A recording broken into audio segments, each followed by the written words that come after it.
All right, I think we are going. So, hello and welcome. I am really excited because for this episode, I have with me Becky Niles, and I actually learned about Becky through the Carnivore Yogis channel. I saw one of her interviews pop up in my feed, and I was immediately drawn to just her very calm demeanor and just the information, her own journey that she shared, and her approach to even the carnivore diet. So I immediately went and checked out her YouTube channel. She has such great information on there, really great recipes, and just very practical. So I reached out to her, and I'm so excited because she agreed to allow me to interview her. So with that, Becky, I'm just going to turn it over to you. And I just, don't know if you have like a small introduction, anything that you would like to say before I start firing away with the questions. Well, where would you like me to start? It's kind of one of my passions now is, being an advocate for the carnivore way of eating, low carb, keto, any of those, type of eating. And I definitely, had quite the background coming into it of different lifestyles, different diets, different, ways of eating, prior to being, it'll almost be 2 years carnivore now. And so where would you like me to start Okay, on well, this journey? It's yeah, well, just tell us, like, was there a specific reason why you started the carnivore diet? And did you start off at keto and then jump to carnivore? Did you transition from SAD straight to, the carnivore diet? Just that background. okay.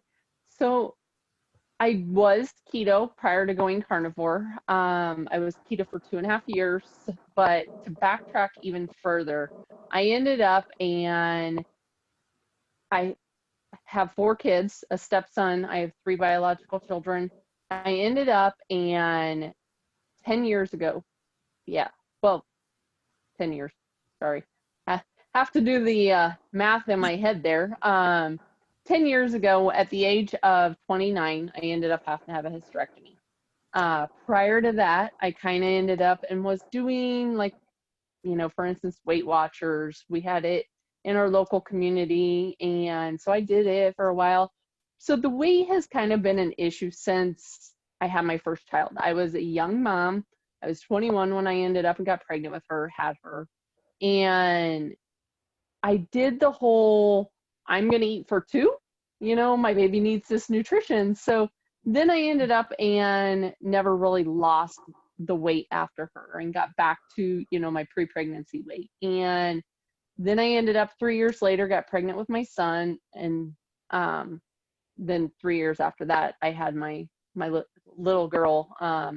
So I had, my 3 kids. And 2 years after my daughter was born, I ended up with precancerous cells. And so they did a whole complete hysterectomy. I don't have my ovaries. I don't have any of that, which then in turn put me even harder to lose weight because I had the hormonal, issues going on. And basically with having everything removed, it put me into surgical menopause. So I had hot flashes, had night sweats. I gained a lot of weight, within my midsection. And my face kind of got puffy, and I just really started to have some more issues. I was dealing with some cardiac issues. They tried to tell me I had a leaky heart valve.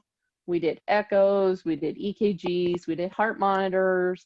I also had asthma, which was kind of going hand in hand with cardiac issues. Um, and I knew I had a family history of high cholesterol, high blood pressure, diabetes. My dad was diabetic. And so I ended up doing also within this time frame genetic testing, come back with type 2 diabetes gene.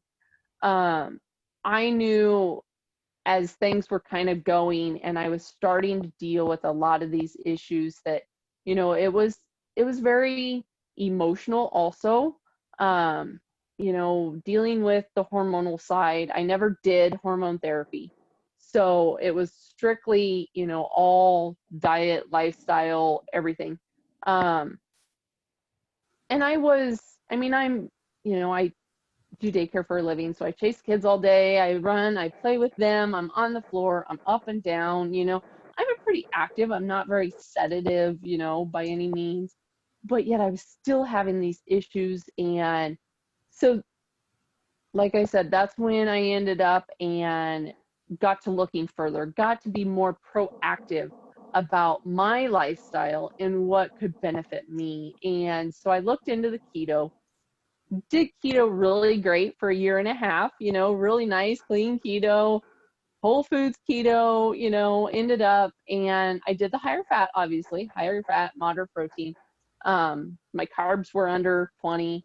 And then all of a sudden, the whole processed quick foods for keto started to come out, the chips, the cookies, the bars, those type of things. And it kind of started a vicious cycle of wanting to binge. It opened that door for the cravings. And so then fast forward, we're at like October-ish, November-ish of 2018. And I've told him before, I work for MeatRx now too, but I come upon this guy and I thought he was crazy, but he's only eaten ribeyes.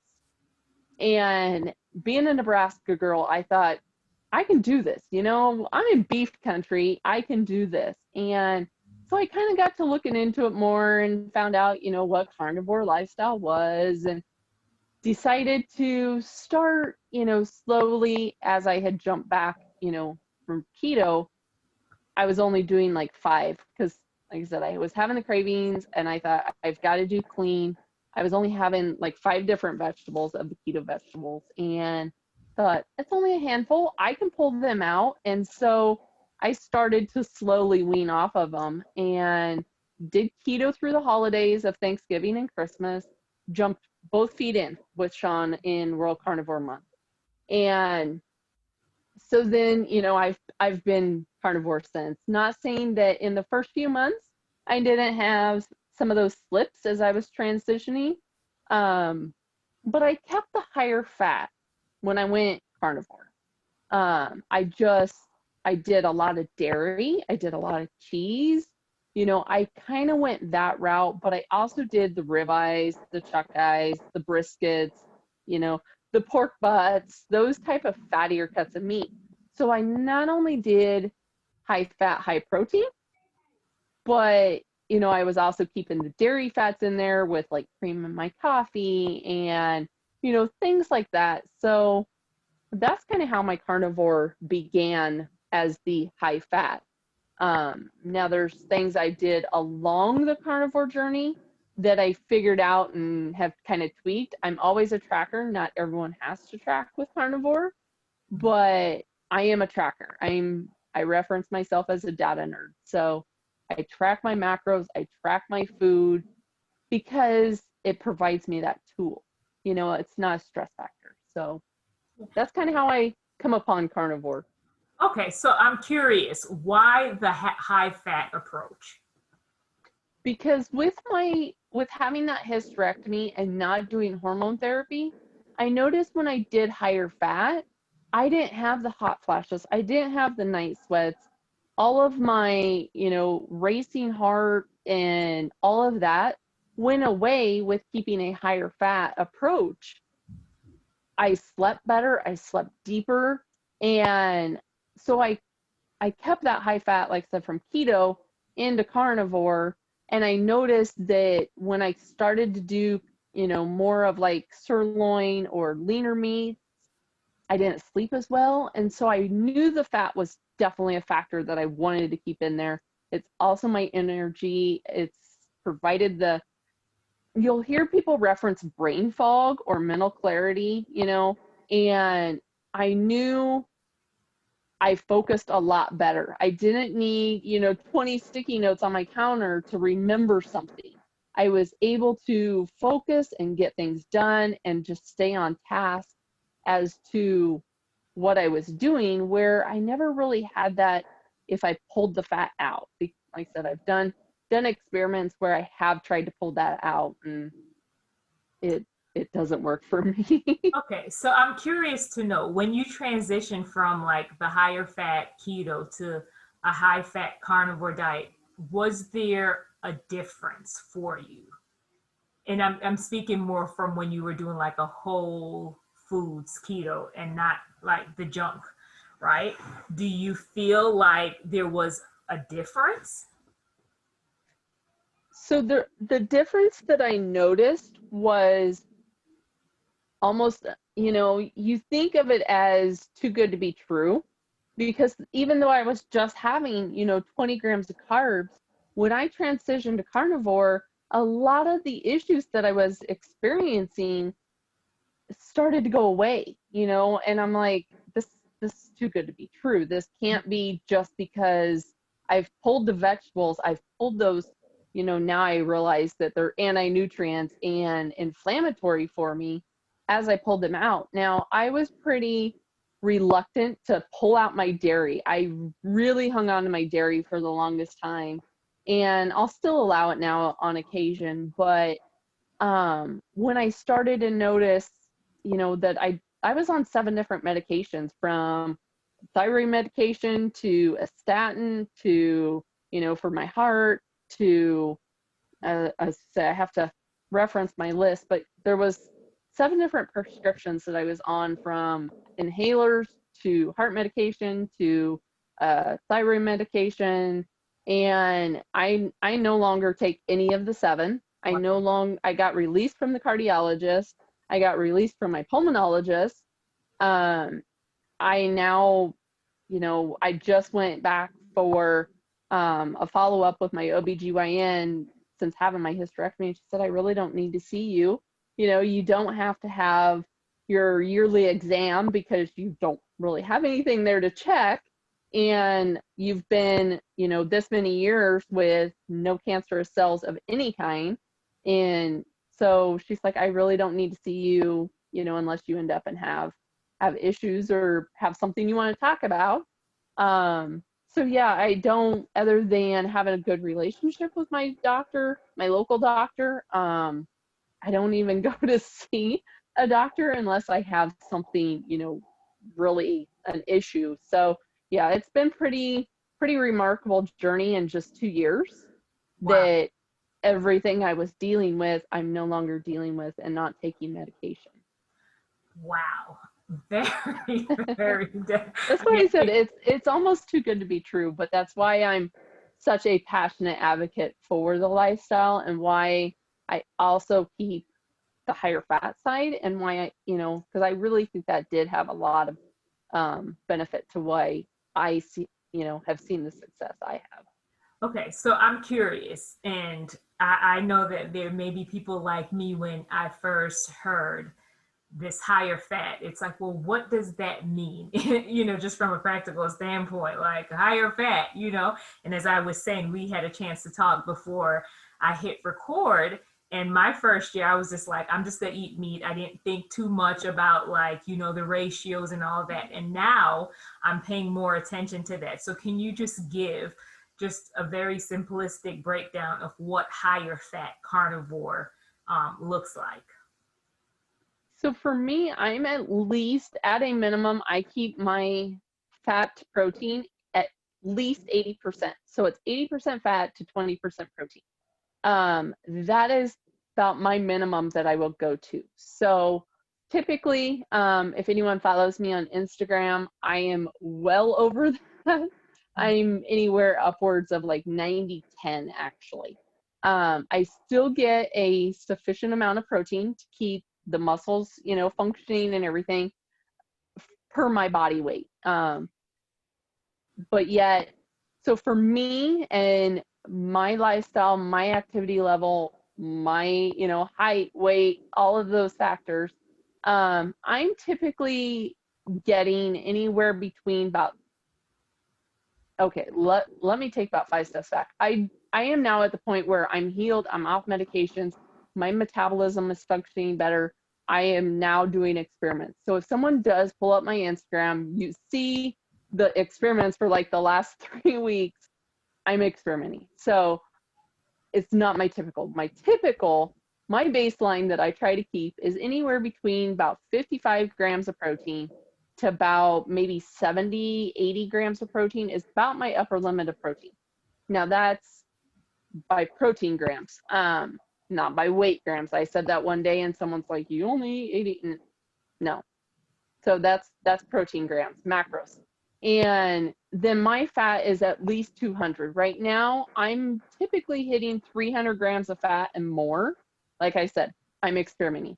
So I'm more on the 90, 10, 95, 5. I've pulled that protein back a bit, but I'm not suggesting that long term by any means. There are, certain, like I had mentioned, Paleomedicina does like a 2-to-1. The PKD approach is typically 2-to-1 for therapeutic purposes. There are certain aspects that I do feel maybe need an extremely higher fat for those, reasons. But for the average person, anywhere between 80-20, 85-15 is a pretty sufficient macro range or percentage range. Okay, so I'm going to ask the question that I've heard many, and it's a real concern for some. We've been indoctrinated with this idea that fat is bad. And, for some people, while they're trying to heal themselves with this lifestyle, they also want to lose weight. And they are sometimes afraid of the idea of consuming a lot of fat. So, can you speak to that? For you, did you find that with the higher fat approach that it affected your weight, whether in terms of gaining, losing? Can you speak to that? So when I first, like I said, when I first started, I thought, fatty meat, fatty cuts of protein, and I ended up doing a CGM experiment. So now I've done 2 of them throughout these 2 years. But when And I first started, I'm sorry, if you don't mind me stopping you, can you just explain what a CGM is for those that may not know? sorry, it's a continuous glucose monitor. So it is one that you end up and typically wearing your arm. It ends up and it reads the fluid within and so it's not actually monitoring the blood like if you do a finger stick, but it is monitoring it, 24 hours a day. The one I used, I had to scan at least every 8 hours. It did have a memory to it and it would hold those readings because it would scan every 15 minutes. And so it would hold its capacity was the 8 hours, and then you had to download it to like an app. But so I ended up, when I first started, I did gain a little bit because I was eating a lot of protein, eating a lot of fat, and it was not uncommon that I was eating probably 1.5 pounds, maybe some days 2 pounds of meat. Now, I also think that helped me in one aspect of transitioning. I didn't feel hungry. I never, if I had a craving, I always ate bacon. For those, like I said, I work for Meter X, and anytime people will say, I have a craving, lean to bacon. Bacon is a great fat to protein ratio. End up, side pork, salted pork, whatever you want to call it, bacon. Is my go-to. And so I was doing a lot of that type of a lifestyle. And when I wore my first CGM, I ended up and was having really high blood sugars. So, and like I said, I tested positive for the type 2 gene. I was kind of within that pre-diabetic range, but I was never actually diagnosed as a type 2 diabetic. My A1C was like 5.8, 6.0, right in that, like I said, right in that pre-diabetes range. And so when I wore the CGM, it was like 120, 130, 140. And I posted this on my Instagram. It peaked at like 188. But it wasn't that it would spike up and come back down, it would spike up and it would hang there. You know, it was my recovery back to my baseline wasn't coming back like it should. And so I ended up and I started, kind of playing around with the protein a bit and pulling that back. And over the 2-week span is where I found, kind of my threshold range of where I was getting that stability with the glucose, but I always kept the higher fat.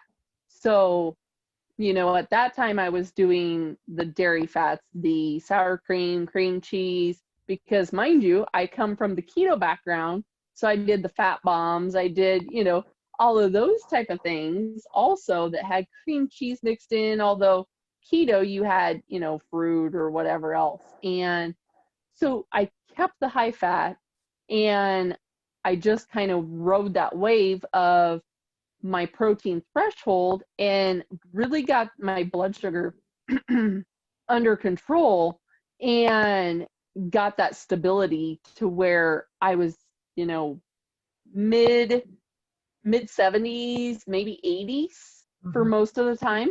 So I got, pretty good at keeping that within a good range. And so, like I said, I always kept the higher fat, and sometimes I would notice it would increase. Didn't really think much of it because it was only like in the 90s. So, still considered a good glucose reading.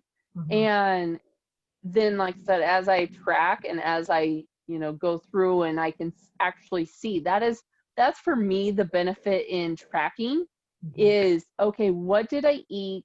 How is, excuse me, how is my body responding? So the pattern. So that correlation has been really great. Okay, so let me just make sure I'm, hearing you correctly. For those that may be new to all of this, is that with the CGM and tracking, you found that when you did higher protein, you had these spikes and weren't able to come back down. However, when you did a higher fat, that you were able to remain in the normal range. And I think, of course, this is something that's close to my heart because of my own son, Elijah, and I know that that's definitely something that I'm kind of digging into now with just a higher fat approach to help with the blood sugar level. So thank you for sharing that. So I'm hearing you correctly with that, right? Yeah, so the higher fat definitely provides the glucose stability and pulling that protein back to a moderate.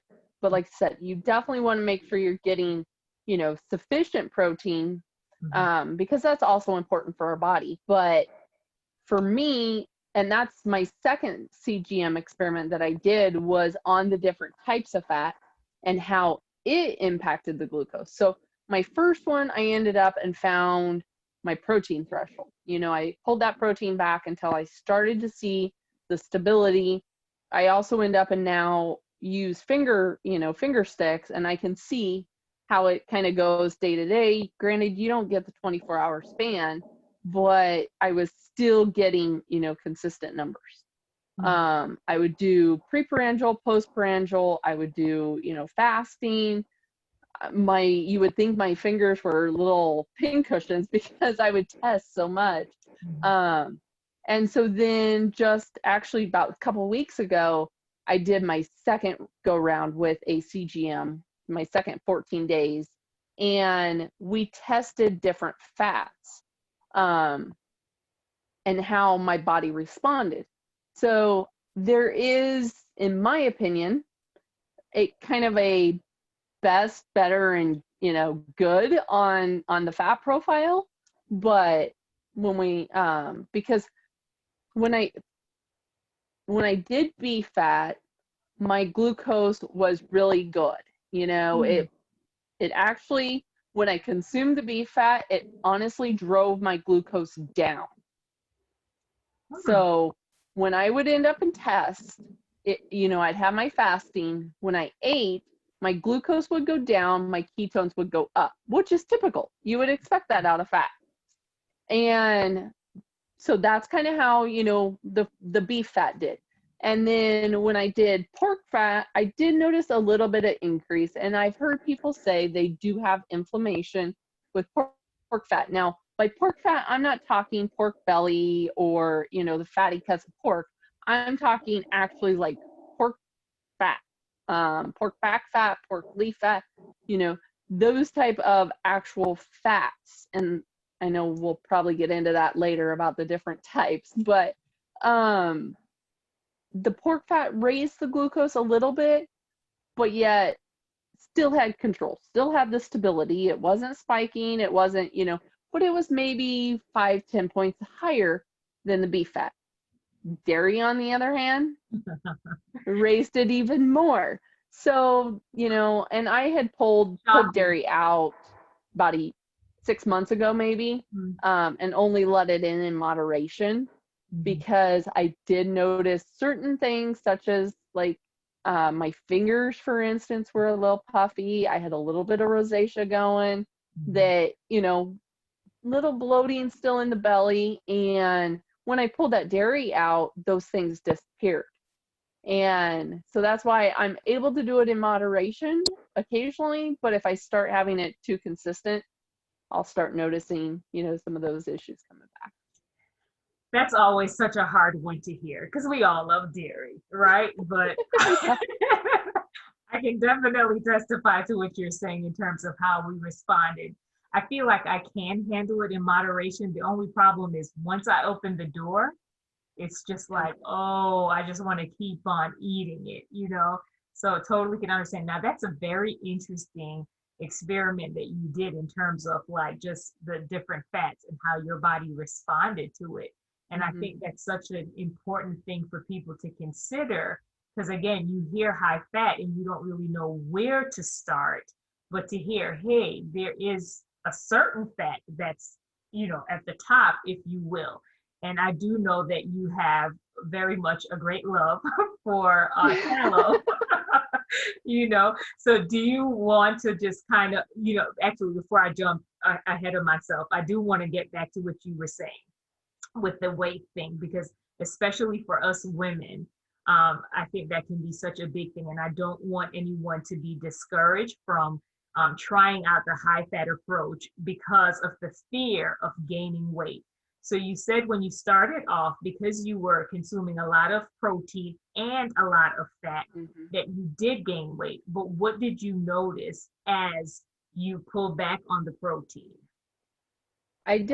So one of the things I also tell a lot of my coaching clients is take beginning pictures. So as females, we are so critical on ourselves. We look in a mirror and we pick out our flaws.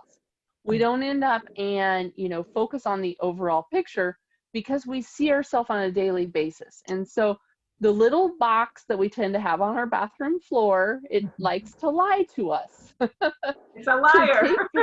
It is.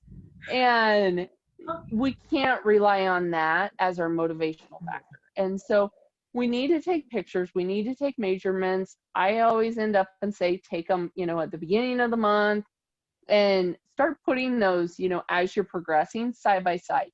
But also do, how are you feeling? When you are starting, focus on healing. Make a list of all of the things that you're dealing with. Do you have joint pain? Do you have, headaches? What are all these ailments that you may have? And make a list. Because as you progress, the healing does have to come. If you're dealing with hormones, those have to be fixed. If you're dealing with thyroid or adrenal fatigue, any of those type of things, they do have to be fixed and they have to be healed. And as you heal the body, the weight will start to release. But if you're relying on that scale to, give you your I'm doing the right thing type, movement, it's not going to happen, because it's definitely not a linear type process.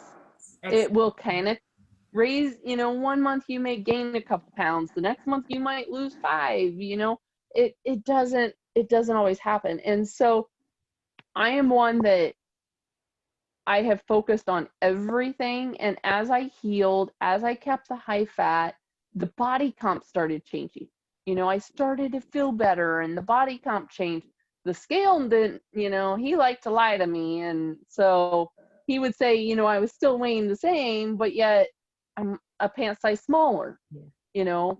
Mhm. And like I said, as I just kept that forward movement and kept trusting the process, that I was doing the right thing. And that's kind of where coaching and stability and accountability really play a factor as well. Mhm. Because when I started, um, we didn't really have that support. And now we have a great community. There's, social media, there's support out there for you. So you definitely can learn as you go. But um, as you progress on the weight loss journey, don't just focus on it as weight loss. Mhm. Focus on it as a health regain. You're regaining your health, you're being active. The weight loss does come, obviously. I've lost, over 50 pounds eating high fat. Wow. I've ended up and lost 7 pant sizes and 4 shirt sizes. I went from an extra large shirt to an extra small shirt. Um, my jeans, I was just went shopping the other day and I've lost, like I said, over 7 sizes actually, because I was a 10, 12 and now I'm a 2. Wow. So, but yet From the eating fat. weight from eating fat, yeah. And, it's just, you fix the metabolism as well. So the calorie in, calorie out, not saying that calories don't matter, but Mhm. it definitely also plays a factor on your metabolism and how well efficiently and your metabolism is running, and it definitely plays a factor in there. Mhm. Mhm. Thank you so much for sharing that. And I do agree. I feel as women, and we can be very hard on ourselves. And I think a lot of it is that we look to society and the images that they're putting out for us, right? To get to, and this is the standard. And truth is all of us may not get to a size 2 like you, depending on our body structure, the way things are worked Yep, out. It's just about being the healthiest your version of. exactly. So I appreciate you sharing that and not focusing just on the scale. It's about healing. So I am curious to know, for those who, because there's some people who may be interested in a high fat approach. They're hearing your testimony, right? And they're excited, but they're like, I can't tolerate the fat. Do you have any tips for them or any practical ways to approach it? Would you say, hey, jump right in and just go for the top? Like, how would you recommend that they start the process if they're interested? So it definitely depends where they're coming from. Someone that is doing a high carb type lifestyle, someone that doesn't necessarily have, maybe are more of a hyperglycemic, they have a higher blood sugar, you know, there's a lot of context to that, as to it's kind of an individualized basis of where someone is going to start. But a lot of the practical tips are, depending how they're tolerating, is also kind of individualized. Are they having, you know, indigestion? Are they having diarrhea? Are they having headaches? There's a lot that can end up and be a factor in there. Not necessarily just from high fat, but a lot of it can just be if you're on a standard American diet or any type of diet that has a higher carb value, and you go to low carb, no carb, you're going to end up and lose, a lot of water. You can lose a lot of electrolytes within the process. That's where you kind of get the keto flu, carnivore flu going on. So it may not be the fact of you going high fat that you're having the issues with. It can just be what your previous lifestyle was, an adaptation phase. Mhm. But most people do end up and kind of have to work their way up. They're not able, I can't say that everyone can start where I'm at and start the way, I do my day. But slowly kind of transitioning, incorporate, if you have a steak, end up and incorporate some tallow or incorporate some butter, and slowly, I always reference a seesaw. A seesaw doesn't bend or, go up. As you kind of bring the protein down or the carbs down, start taking the other side up, end up and bring that protein down, bring your fat up. Most people that are doing a keto or carnivore already have their carbs pretty low. So I don't focus on that as much, but, so that's kind of how I would work your way into a higher fat. Other people are, able to jump both feet in and take right off and not have any type of an issue. Others, kind of have to give the gallbladder and everything a little bit of, patience and work their way up. And then there's certain things that you can, supplements that you can take that will help with that transition as well. Okay. So clearly you've had great results from doing a high fat diet lifestyle with the carnivore way of eating. But do you feel like there's some people that may not benefit from this that you would say, yeah, I don't know, you probably shouldn't consider it, or do you think it's fair game for everyone? So there again, the lifestyle is up to the individual. It's how they feel Mm-hmm. their best. I always want everyone to feel their optimal. So I'm not dogmatic in thinking that, the high fat is the only way. Mm-hmm. I think a lot of people benefit from it. And we're seeing that, more and more as, it's getting, as the fat is getting, more known again. It got such a bad rap for so long, and now that it's kind of coming out that saturated fat isn't bad, animal fat isn't bad, people are kind of taking to it a little bit more openly. Mm-hmm. And so I do think that most people do need it for various reasons, such as as females, our hormones, anyone, it helps with vitamins, because we get all of our fat soluble vitamins A, D, E, and K through the fat.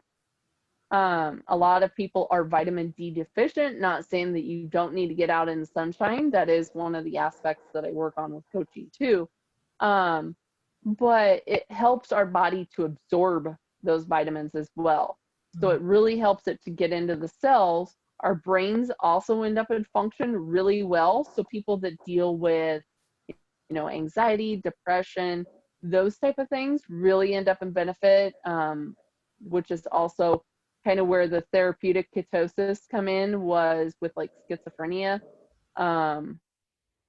epilepsy, those type of mental disorders, mood disorders, is kind of where, the higher fat. Now, like I said, I think a lot of people, including, we're seeing, success with diabetics, type 1 and type 2.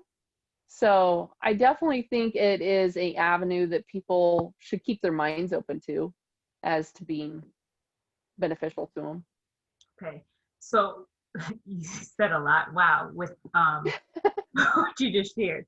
So what about for children now? Do you feel like it's something that we should be cautious?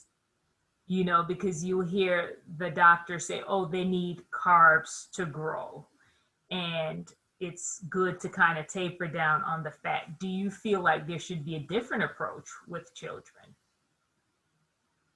So I don't think children should be I think children can end up and benefit. We see several people that are raising their children in a zero carb, carnivore type lifestyle that are thriving. Mm-hmm. But with that being said, I also feel that children should be provided the option to have carbs by way of seasonal, vegetables, seasonal fruit, Mm-hmm. not necessarily sugar-filled processed carbs. Yeah. So I think, and as long as they're keeping it to a lower percentage, Mm-hmm. that it can't, that kids can get away with having those carbs, Mm-hmm. but yet they can also end up, if you end up having a kid that is raised on processed food, it's raised on sugar, they're going to have, teeth issues. They're going to be kind of sluggish. Their brains aren't going to be functioning maybe as well in school. And so by providing a meat and fat based diet, they're going to thrive. Now, like I said, not saying that if they would focus on the meat and the fat at the meal and then be able to, have the vegetable or have the carb, Mm-hmm. they're obviously not going to eat as much because they're going to be full and they're going to be satiated. That's just one thing that comes from fat and meat. Yeah. But, it also provides them the opportunity to be able to have that, Mm-hmm. and provides them the choice. But I think as parents, we've been led to believe for so long by the food industry, depending, who's backing them, that our kids need breakfast. Well, breakfast has come, more commercialized in the fact of sugary cereals or donuts or croissants or, that type of food, and got away from, like the bacon and the eggs or, those type of foods. So I think getting back to kind of what, our grandparents, our ancestors would have ate back in the day as a normal diet can be beneficial to children. Totally agree. Totally agree. So, if you could just give us a little history lesson, like where did fat begin to get such a bad rap? And what was the motive behind all of it? Because there was definitely a motive. So if you could just inform people so that the wheels can get going for those that may still go, well, I don't know about this. Fat, does clog your arteries. Can you kind of um, talk about that and just even the different types of fat? And something that I think a lot of people don't consider is that a lot of the research that's and the studies that's put out there, they don't share with you the different factors that are at play when they come up with the final results. And I think that's something that a lot of people are not aware of. So if you can just speak to all of that. Well, as I say, I can sum up the bad rap in 2 words: Ansel Keys. Um, if they end up and look that up, they will end up and find a study that was done, and he I'm sorry. tailored this. I'm sorry. If you don't mind repeating that again a little slower, so for those who are like me that want to go and Google, if you could just repeat what you just said. Ansel Keys. Uh-huh. Um, or they can look it up. It was done in late 50s, early 60s. It Mm-hmm. was a 7-country study that he ended up and did, and he took the information from the study, tailored it to fit what he wanted, the outcome of the study to be. And he ended up, that's kind of where it got a bad rap. Now, granted, there's been several processes, kind of over the way, but a lot of it has to do with where the funding is coming from.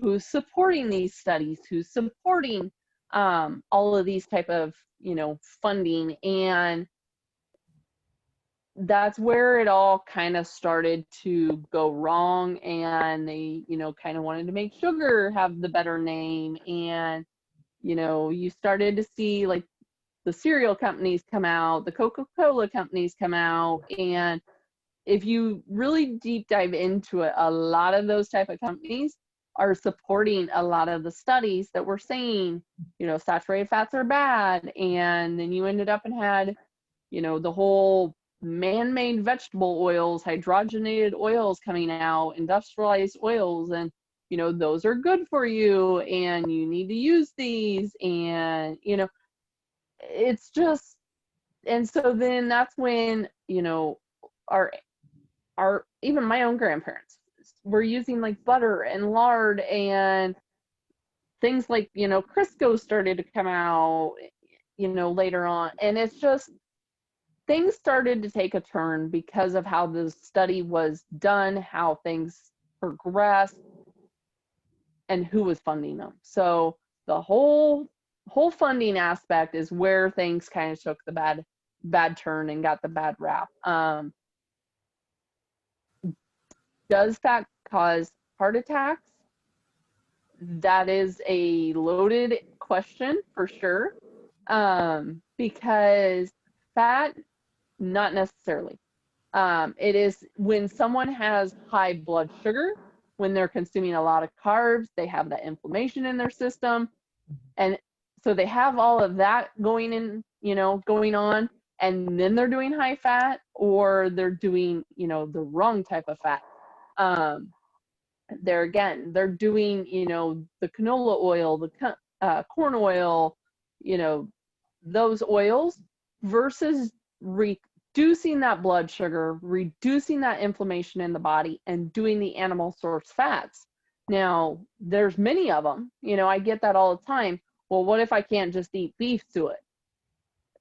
There's many other, fats. There's tallow, there's bacon fat or bacon grease, there's pork fat, there's mutton fat. There you can get like the different types of like mutton fat, mutton tallow. You can get pork back fat. You can get, I could go on and on because the list just keeps going based on the animal. Duck fat, camel fat. You sounding like a Forrest Gump. You know how he's got all the different shrimp, fried shrimp, Yep. going on with the different kind of fats. That's hilarious. So there are different options. Yes. Yes. Now, so and go ahead. I was just gonna say, and the different types of fats do have their benefits. Like duck fat is high in K2. Beef fat and mutton fat tend to be high in stearic acid. There's a lot of studies out there right now on the benefits of stearic acid that you get from fat and what it does for our bodies. Most of your ruminant fats end up in, like I said, have your fat soluble vitamins within them. So there's definitely many benefits to the various types of fats. So would you recommend then that we try to not stick to just one specific type, but to kind of have a mixture of animal fat? And that's kind of how I ended up and have done my carnivore approach. I do have various meats. I don't just stick to ruminant animals. I tend to lean more towards there. So that is a huge portion of my protein. But yet I also feel, there's nutrients and vitamins within the meat sources, within the fat sources. So keeping that variety. But with that being said, it also depends on the individual because, for instance, myself, when I did my last CGM, I noticed a difference in how my body responded to the fats. Yeah. Dairy, for instance, was more inflammatory. It also raised my blood sugar. It can be, a slippery slope, where beef fat was kind of, in my opinion, the best source of fat. But for someone else, that may be a little bit different. So experiment to see what works. So, okay. So for those that are more on like the keto end, right, that incorporate the coconut oils and the avocado oils, what are your thoughts on that, and even eating the avocado itself? Because we hear, oh, that's a good source of fat. What are your thoughts on that? As long as they're tolerating them, I think they're okay. But with that being said, I would rather them be on an animal fat. But I do think they can be okay in the individual. Now, I know, there's some people that if they have like leaky gut or a histamine issue, they may not tolerate certain ones. They may not tolerate the avocado. So it does, there again, depend on the individual, and it depends upon, what they're coming from. Now, if you want to go from more of like the coconut oil, avocado oil, you can slowly transition. There are fats that are pretty, comparable texture wise. Like ghee, duck fat is pretty comparable in there as well. So you can always kind of just flip flop and make the replacement with an animal fat. Now, what are your thoughts on ghee? For me, it's sitting right there with butter. It's still a dairy. People, even though it's a clarified, um, people still will have issues to it. Mm-hmm. People, especially that are sensitive to the milk proteins, even though they're supposed to be completely clarified out, they still may have a trace and they may have issues with it. Mm-hmm. So, if dairy is a problem or problematic for you, keep the butter out, keep the ghee out. Got you. All right. So you kind of hinted at this already, and I'm sure they came up with the answer, but I'll just like to ask, so what's your personal favorite fat, and what are some creative ways that you eat it? Because I think you just have some cool videos on your YouTube channel with the way you incorporate your fat. So if you can kind of just talk about that a little bit. So my favorite is the beef suet, beef fat. Mm-hmm. I tend to go for the suet because the suet is, for those that, we'll backtrack. For those that don't know, the beef suet is the fat around the organs of the beef. It's what encapsulates the kidneys. The beef fat trimmings is what is on your muscle meat. So when you trim a brisket, when you trim the prime rib, those are fat trimmings. The suet is the adipose fat within the belly fat of the animal. So that is my favorite for many reasons. It is more of a creamier fat. It's not as chewy. I get that a lot. People say, well, I tried cooking it up, or I tried, XYZ, and it's a chewy fat. And I agree. I don't eat my fat raw. I like it cooked. For me, the fat tastes waxy when it's raw. Agreed. And so I end up heating it up. I use my air fryer. I'll use cast iron skillet. Mm-hmm. I'll fry it in tallow. There again, if any of your followers follow me on Instagram, they see me reference it as beef crack because you put a little salt on it. It's very addicting. You can eat a lot of it until your satiety factor kicks in and you're like, I'm full. Mm-hmm. But that is my primary way. So I typically get it from my butcher in a chunk. I mean, the chunk will be a pretty good sized chunk. And I do have a video on my YouTube on how I break that down. I chop it up into, chunk size things or chunk size pieces. And what I do with it is I'll put it in baggies. I put it in the freezer. I cook the suet from frozen. I don't let it sit in the fridge. I don't let it come to room temp. I directly take it from the frozen state because that also helps to minimize the amount of rendering. Now, granted, rendering's not a bad thing of the suet. When it renders, some people will take the whole chunk and render it out because you get the tallow. The tallow can be very beneficial. People will cook with it. I make my whipped tallow sticks with it. They are very addicting as well. You can make skincare stuff, I make whipped body butter with it. So the rendered part, don't throw it out. It is usable. I have many containers in my fridge with eating high fat of render type fats. So definitely keep what renders off of it. But what I do is once I cook it, once I heat it up, I end up, pulling it out however I'm cooking it, and we'll end up putting a little salt on it. I choose Redmond's salt. And then, I eat it that way. And typically that's how I start my day, is by fat. So. Okay. So speaking about how you start your day, do you do incorporate fasting? How many meals a day do you do? Because that seems to be a hot topic as well.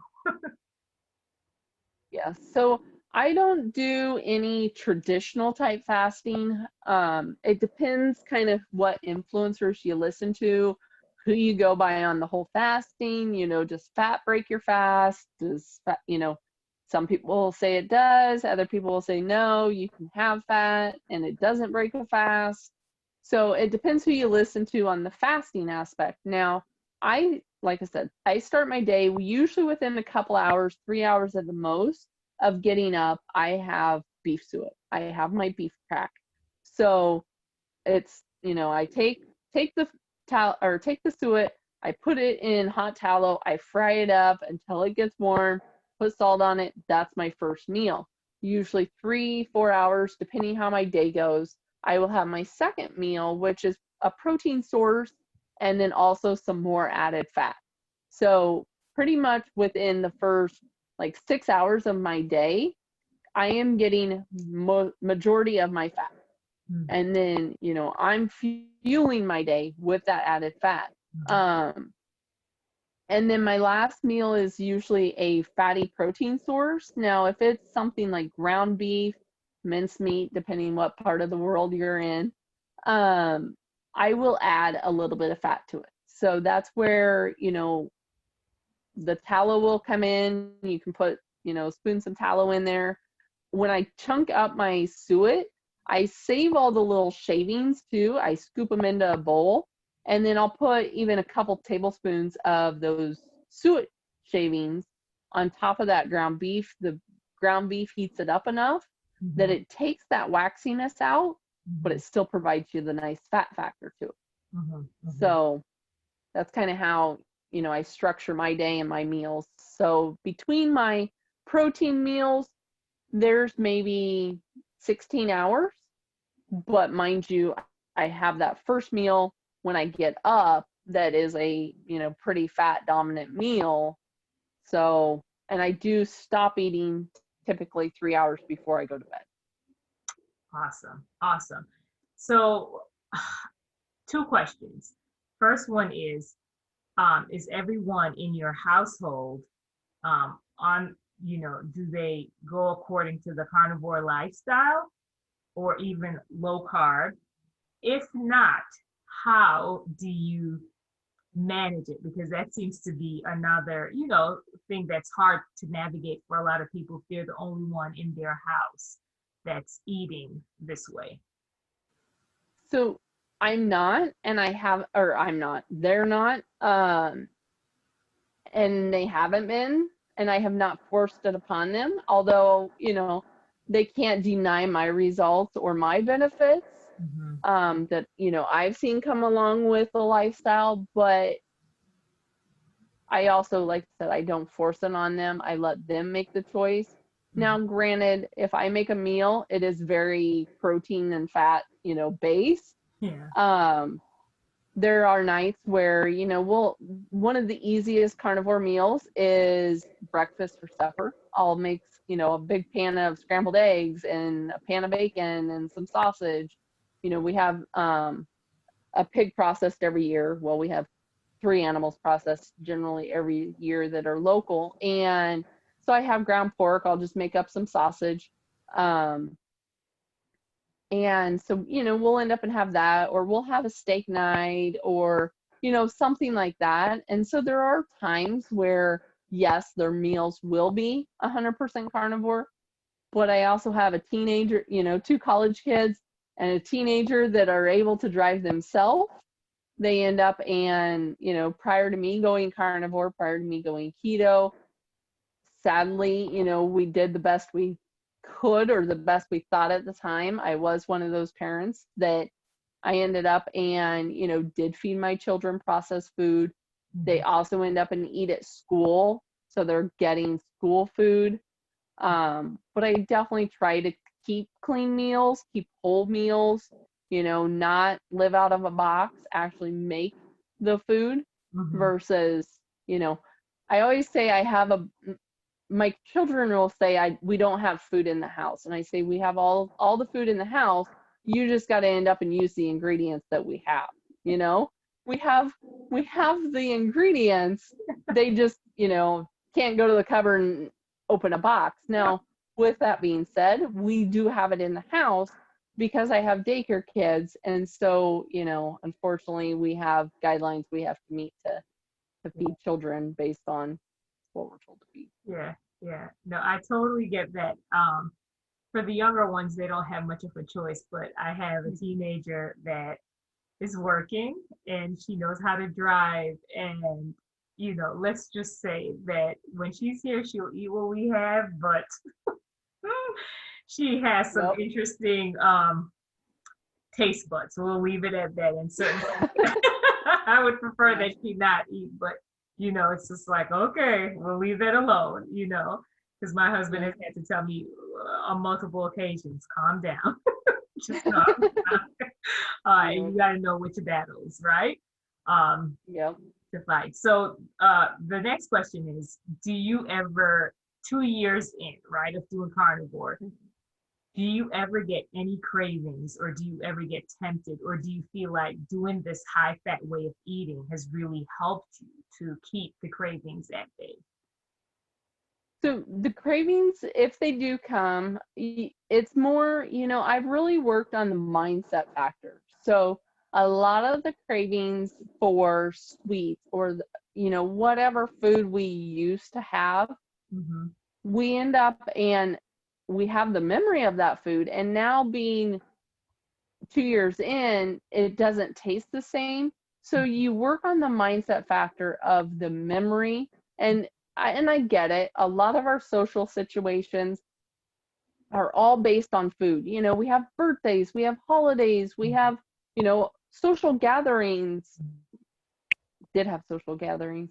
And it was all based on, food. We had potlucks, those type of things. And being able now to go still do social things. My social life obviously hasn't been impacted by my way of eating, but I'm also more mindful of it and I'm not tempted by it because I no longer have that emotional tie. I fixed the relationship to that food. You know, it no longer serves me. I focus on nutrition and how I am getting my good quality, nourishment. And as long as I'm full, as long as I'm satiated, which does come with the higher fat side, you are going to get the satiety factor. Absolutely. So you're not going to have that need for, you know, whatever snack munchie that you think you need. If if you do have it as you're transitioning, like I said, lean on bacon, lean on, the whipped tallow sticks that I make or, something like that versus the sugar and carb filled foods. So you mentioned social settings. Do you tend to eat before you go, or I mean, do you bring your own food? How do you handle that? So it depends on the situation. Like if we have a family gathering, um, they're typically you bring a dish of some sort, for family gatherings. If we do like a social event, sometimes they'll have, meat and cheese trays. And I'll do sparkling water. I, drink sparkling water. So you still feel like you're drinking, but yet you're not having the alcohol factor with your sparkling water. No one asks questions. You can have the meat and cheese tray if you have any type of a histamine issue. The processed meats, even though it's not the cleanest, um, otherwise I'll take things like I'll make meatballs. I won't put any sauce on them. I'll just take meatballs. I'll take a sauce, Mm-hmm. but I won't necessarily put them on them. Or, typically around here, like I said, I'm in Nebraska, we have, pulled pork or hamburgers or something like that at these social gatherings. If I know that they're not going to have, anything that is going to fill my need, I will end up and eat prior to going. And then I'm not hungry. I'll still socialize, I'll still partake, I'm still there, I'm still active, but, I'll just sip on my sparkling water. Got you. Got you.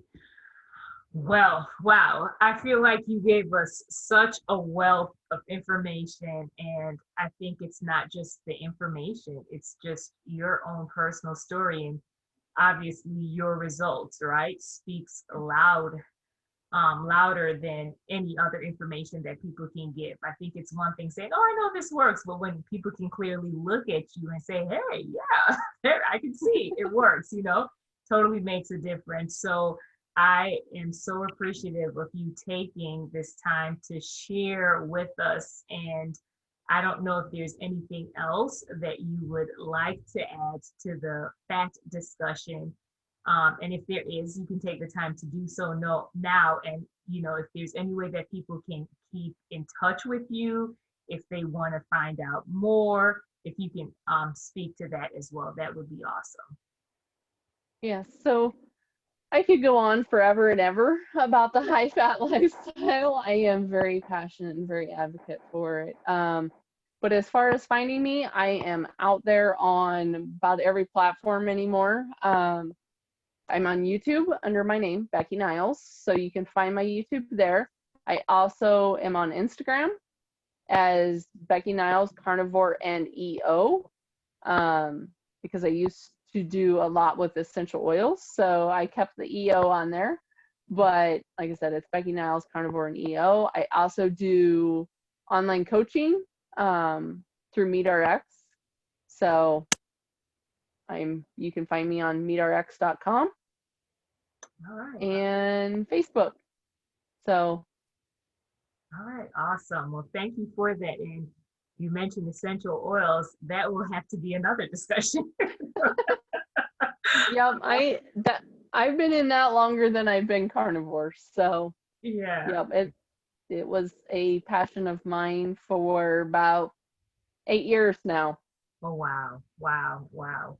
Well, maybe we can have another discussion about that. But I, again, just appreciate you taking the time out to just share with us. And my prayer is that those that hear it, that it will just kind of get the wheels going for them and just, perhaps help to um, bring them to a place of just being at ease, about maybe some apprehensions that they may have had about starting a higher fat approach to this lifestyle. Mhm. So thank you again. Well, thanks for having me. It was great. Yes, certainly, certainly. All right, so we're just signing off now. Thank you all for watching. Thank you.